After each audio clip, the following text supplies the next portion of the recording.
আগামী বছরের পর থেকে দেখবেন যে টাকা পয়সার কোনো অভাব হবে না। বাংলাদেশ একটা ট্রিলিয়ন ডলারের অর্থনীতিতে পরিণত হবে ইনশাআল্লাহ 8-9 বছরের মধ্যে।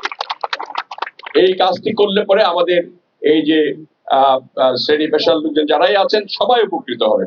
আমরা এখানে অনেক লোকের চাকরি দিতে চাই, অনেক লোককে বিদেশে পাঠাতে চাই, অনেক লোককে ছেলে পেলেদের পড়াশোনা শুরু করতে চাই। মেয়েদের পড়াশোনা কিন্তু বিএ পাস বিএ ডিগ্রি পর্যন্ত ফ্রি, কোনো কিছু লাগবে না।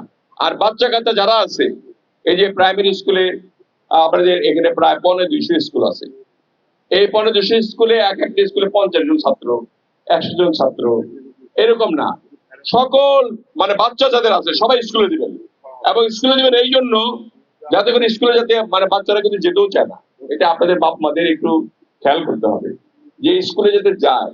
এবং সরকার থেকে একটা প্রণোদনার ব্যবস্থা করেছে যে তাদেরকে স্কুলের বাচ্চার আপনার জুতা দিবে, ড্রেস দিবে, বই রাখার ব্যাগ দিবে, আপনার এবং মিড ডে আপনার দুপুর বেলার খাবার নাস্তা দিবে এবং দিচ্ছে তারা, এবং এদেরকে খেলাধুলার সরঞ্জাম দিবে, তাতে করে তারা উদ্বুদ্ধ হবে পড়াশোনা করার জন্য এবং মাদক থেকে আমাদের দেশটা বাঁচবে। এই কারণে আপনারা সকলের কাছে অনুরোধ, আমি যদি আমাকে নেতা মানেন, আপনারা নেতা মানলে তো নেতার কথা শুনতে হয় নাকি? শুনতে হয়। যদি শুনেন তাহলে আপনাদের বাচ্চাদের আপনার স্কুলে পাঠাবেন। আমরা সমাজটাকে শিক্ষিত সমাজ হিসেবে গড়ে তুলতে চাই। এই নেপাল আপনার প্রায় 100% লোক শিক্ষিত, আমরা কেন হতে পারবো না? আমরা সবাই তো এখানে আসলে নেতৃত্বের একটা অভাব ছিল।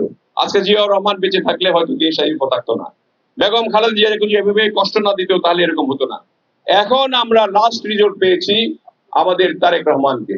জনাব তারেক রহমান প্রধানমন্ত্রী হয়েছেন মানে তাকে যদি আমরা সকলে মিলে সহযোগিতা করি, এই দেশ আগামী 5-7 বছরের মধ্যে একটা জায়গায় গিয়ে পৌঁছবে যেখানে মানুষ এটা নিয়ে অন্যান্য দেশ অহংকার করবে। আমাদের সিঙ্গাপুর যেমন হয়েছে, আমাদের 4 বছর আগে মাত্র স্বাধীন হয়েছিল, এখন সিঙ্গাপুরের পাসপোর্ট নাম্বার 1 সারা পৃথিবীতে। তো কাজেই বাংলাদেশকে আমরা ওই পর্যায়ে নিয়ে যেতে চাই। যদিও অনেক লোকের সমাবেশ, 20 কোটি লোক, এই 20 কোটি লোকের 40 কোটি হাতকে আমরা কাজে লাগাতে চাই।